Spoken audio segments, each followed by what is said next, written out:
சற்றுமுன் வெளியான தகவல் ரேஷன் அட்டைதாரருக்கு முக்கியமான தகவல் வெளியிடுது. அது என்னன்னு பார்க்க போறோம். நீங்க நம்ம சேனலை சப்ஸ்கிரைப் பண்ணாம இருந்தீங்கன்னா மறக்காம லைக் பண்ணிக்கோங்க, சப்ஸ்கிரைப் பண்ணிக்கோங்க.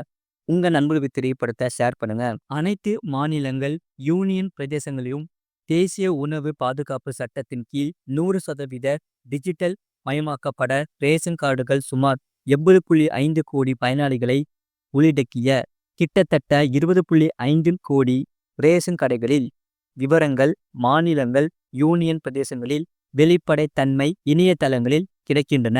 ரேஷன் கார்டுகளில் 99.8% அதிகமானோர் ஆதார் எண்ணை இணைத்துள்ளார். நாட்டில் உள்ள சுமார் 99.6% நியாய விலைக் கடைகள் பயனாளிகளுக்கு மானிய விலையில் உணவு தானியங்களை வெளிப்படையாகவும் உறுதி செய்யப்பட்டும் விநியோகிக்க மின்னணு விற்பனை புள்ளி சாதகங்களை பயன்படுத்தி தானியங்கி செய்யப்படுகின்றன. ரேஷன் திட்டத்தின் கீழ் ஏழை எளிய மக்களை இணைக்க மத்திய அரசு தொடர்ந்து நடவடிக்கை எடுத்து வருகிறது.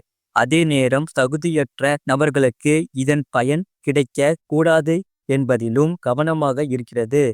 இதனால் நிறைய பேர் ரேஷன் திட்டத்தில் இருந்து நீக்கப்பட்டு வருகின்றனர். மறுபுறம் தகுதியானவர்கள் ரேஷன் திட்டத்தின் கீழ் இணைக்கப்பட்டு வருகின்றனர். இது போன்ற செய்திகளை உடனுக்குடன் அறிந்து கொள்ள மறக்காம சேனலை சப்ஸ்கிரைப் செய்யுங்கள்.